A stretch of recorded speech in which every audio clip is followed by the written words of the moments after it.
Oh, it's you again. All right then, let's try this one more time. But I warn you, mirror, mirror on the wall. Ah, you know what? I don't care who you say is the fairest of them all, because I am proud of myself and I walk tall. So I don't care what you say, not one word at all. I did my inner alchemy, and that, well, that set me free. What others say has no hold on me. The mirror didn't lie this time. It simply said, you have been carrying someone else's reflection, one of self-doubt and online validation. And I realized, for years, I wasn't really looking at me. I was looking at a highlight reel stitched together by strangers. Every ad, every filter, every perfect smile whispered, this is what beautiful looks like. And like so many of us, I believed them. I believed that beauty meant never having tired eyes or stretch marks or soft days. That my worth was measured in symmetry, not soul. But the truth is, the mirror never had power. It was my belief that gave it permission to speak. Now when I stand before it, I don't flinch. I breathe, I look deeper. Beneath the tired eyes, beneath the noise, beneath the act. And what I see is a woman who has survived every chapter she was never meant to. Who still shows up, still cares, still hopes. That is beauty. Not the kind they sell in magazines, but the kind that cannot be edited, cropped, or approved. The mirror told the truth this time, and it sounded a lot like freedom. Freedom doesn't come easy, not when the world profits from your doubt. Every screen, every scroll, every ad whispering, you could be better if you just lost the weight, if you just bought the cream, if you just stayed quiet and smiled more. But here's the truth nobody sells. There's no profit in your peace. Because a woman who likes herself can't be controlled. So unlearning begins with silence, turning down the volume of the world and listening for your own voice again. At first it's faint, a whisper under the noise. You'll doubt it, ignore it, scroll past it, but it will keep calling, softly, kindly, come home. That's the moment the healing starts. Not in the face masks or affirmations, but in the raw honesty of admitting, I don't have to be everything to be enough. You start seeing patterns, how every beauty secret was really a leash, how every trend was designed to keep you chasing something that was already within you. And as you unlearn, the noise gets quieter, the mirror gets clearer, and for the first time, you start recognizing yourself, not as an image, but as a soul in motion. We all wore it, didn't we? The mask. The polite smile that said, I'm fine, when inside we were crumbling like old wallpaper. We wore it at work, in relationships, even at home when no one was watching. Because somewhere along the line, we were taught that honesty made people uncomfortable. That vulnerability was weakness, and strength meant silence. But the truth is, the mask was heavy. It pressed against the skin until we forgot what breathing felt like. We smiled when we were tired, agreed when we wanted to scream, and apologized for simply existing out loud. It's exhausting, pretending to be whole, while trying not to fall apart. But here's the beautiful irony. The moment you drop the mask, you don't lose yourself, you find yourself. The tears that fall aren't failure, they're freedom. You start laughing differently, softer, realer, louder. You look in the mirror and see someone human again, and slowly you realize perfection was never the goal. Presence was. Because when the mask slips, your light finally gets the room it always needed. At some point, you stop waiting for the world to approve your reflection. You stop asking permission to feel beautiful, and you simply decide, this is me. The laugh lines, the scars, the soft edges, they're not flaws. They're timestamps of a life lived fully. You look in the mirror, and instead of scanning for damage, you start searching for truth. That spark in your eyes, it's not an accident. It's your soul, waving hello through the glass. Reclaiming your reflection isn't about changing the image, it's about changing the meaning. It's remembering that beauty was never supposed to be about comparison, it was supposed to be about connection. When you finally see yourself clearly, you realize how many years you've spent trying to earn love. That was already yours. You stop chasing approval because peace feels better than validation ever did.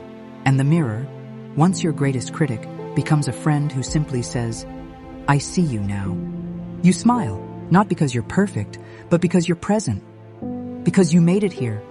Perfection was never real. It was written, edited, filtered, and sold.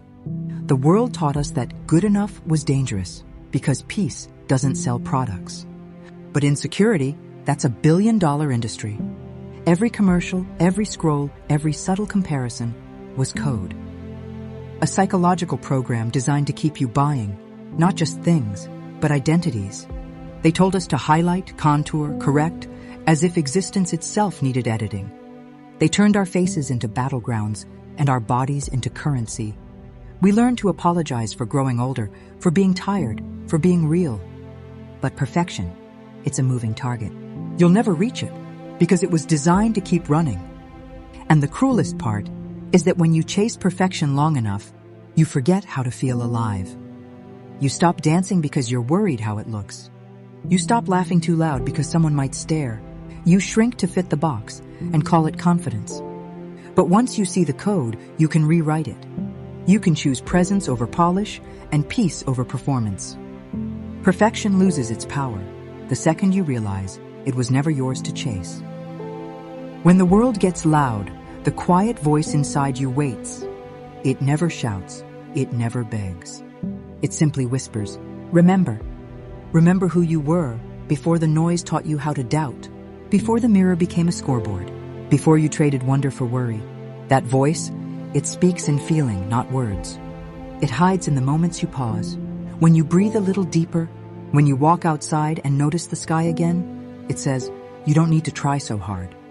You don't need to earn what already belongs to you. You were made from the same light you've been searching for. And when you start listening, your body relaxes.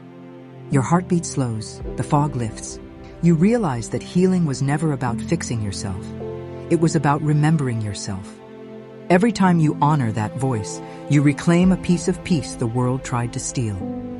And the mirror, it begins to quiet too. It starts reflecting not what you look like, but how you feel. The mirror used to test me, now it teaches me. It doesn't ask, who is the fairest of them all? It asks, who are you becoming today? Some mornings I see strength. Other days I see exhaustion. Both are honest. Both are holy. The mirror teaches me that self-love isn't a destination. It's a daily practice of grace. Some days it looks like brushing your hair and whispering, I'm trying. Other days it's letting the tears fall, without apology. It reminds me that growth isn't glamorous. It's messy, it's tired, it's real. It shows me that beauty was never about smoothness, but about the courage to stay soft in a hard world. Now, when I look into the glass, I don't see what's missing, I see what's here.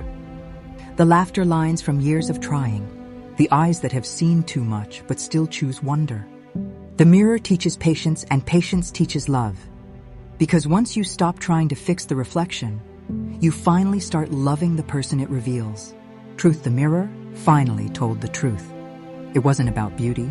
It was about being. It whispered, you are not broken, you are becoming.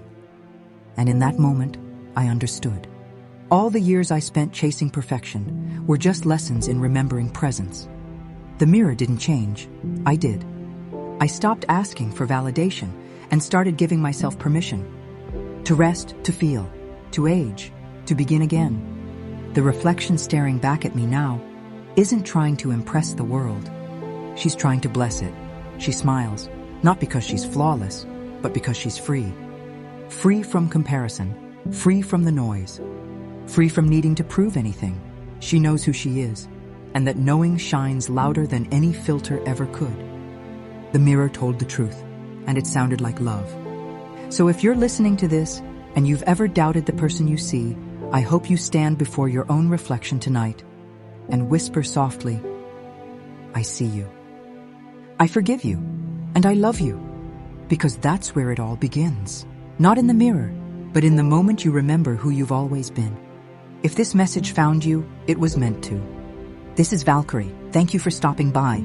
If this touched your heart, please share it with someone who needs to remember their light. Don't forget to like and subscribe, it's free, and helps get these words to the ones who need to hear them.